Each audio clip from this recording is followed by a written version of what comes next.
माँ, आज मेरे फ्लोर पे किसको लेके आए थे आप? क्यों, तुम्हें कोई दिक्कत? और तुम्हें कैसे पता चला? अगर आप कुछ बताओगे नहीं तो क्या मुझे पता नहीं चलेगा?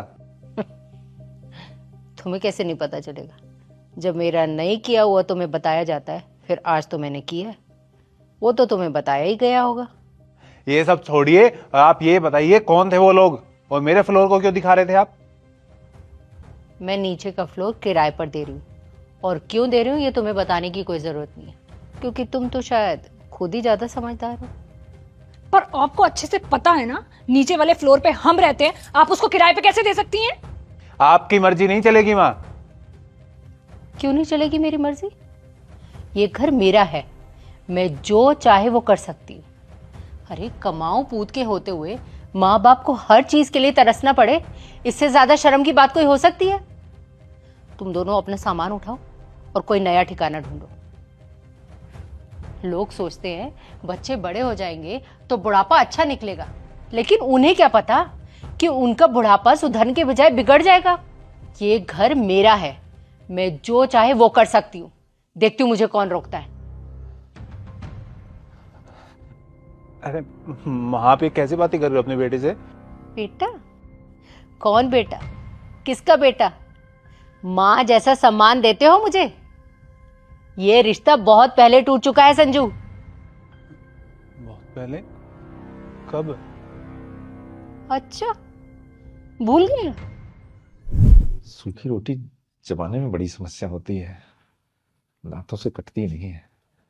बहू, बेटा ये ठंडी और सूखी रोटी चबाने में बड़ी समस्या होती है, क्या एक रोटी गरम बना दोगी?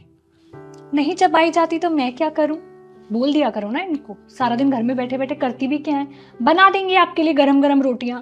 और वैसे भी पापा जी, मैं आपकी यहाँ पे नौकरानी नहीं लगी हुई हूँ कि सारा दिन रसोई में खड़े होके आप लोगों के लिए गरम गरम फुलके सेकती रहूं।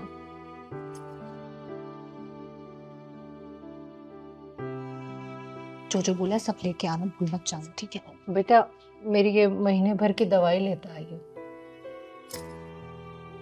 जब देखो कोई ना कोई बीमारी लगी ही रहती है। ऐसे क्या पेड़ पर उगते हैं, हिलाओगे और नीचे गिर जाएंगे? और तुम क्या खड़े हो, जाओ, लेट हो जाओगे, चलो।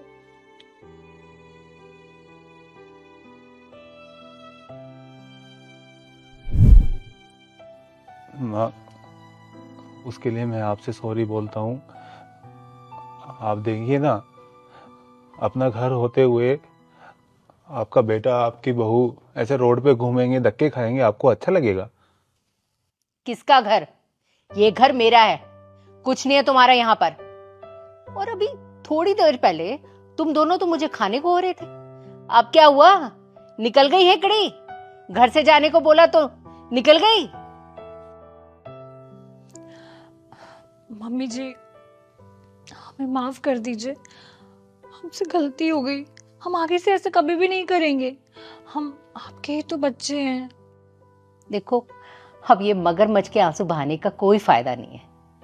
तुम दोनों जहां जाना चाहो जाओ, और 4-5 दिन में मुझे ये घर खाली चाहिए, क्योंकि अगले हफ्ते किराएदार आ रहा है और ये मेरा आखिरी फैसला है।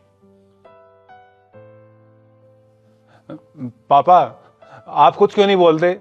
देखिए ना माँ क्या बोले जा रही है।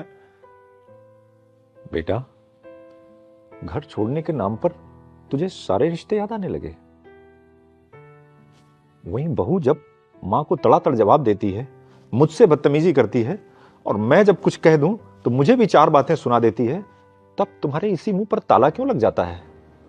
मैंने जरा सा ये कह दिया कि ठंडी रोटी मुझसे नहीं चबाई जाती है, तो उसने कितनी बदतमीजी से तुम्हारी मां को बोल दिया रोटी बनाने के लिए। कुछ शर्म बची है इसमें या नहीं है? हर इंसान को जब औलाद होती है तो वो अपनी औलाद के बचपने पर अपनी जवानी कुर्बान कर देता है, इस उम्मीद में कि बुढ़ापे में वो औलाद सुकून से 2 रोटी गर्म उसको खिलाएगी। पर अफसोस, हम दोनों की किस्मत में तो ये भी नहीं लिखी है। दवाइयों के लिए बोलो तो पैसे क्या पेड़ पे लगते हैं, ये ताने सुनाए जाते हैं, और वहीं खुद ऑनलाइन कंपनियों का डिलीवरी बॉय आए दिन इसका सामान लेके दरवाजे पर आता है। तब कौन से पेड़ से पैसे आ जाते हैं? अरे तुझे क्या पता कि हम दोनों कितना रोते हैं, और शायद शायद इतना रोने से ही अंदर से इतना मजबूत हो गए हैं कि आज हमने ये फैसला लिया है। और आज जो कुछ भी हो रहा है इसके जिम्मेदार तुम खुद हो।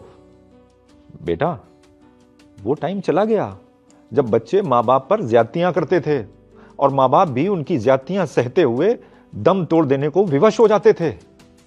हम आज के जमाने के माँ बाप हैं, नाजायज नहीं बर्दाश्त करेंगे, जितना सहना है उतना ही सहेंगे। अनावश्यक गुलामी सलामी हमसे नहीं होने वाली। अरे महीने का 25,000 रुपया किराया आएगा, हम दोनों का खर्च बड़े आराम से चल जाएगा। सुकून से इज्जत की 2 रोटी खाएंगे और शांति से रहेंगे। और तू भी किसी मुगालते में मत रहना, जाओ और जाकर अपना ठिकाना ढूंढना शुरू कर दो।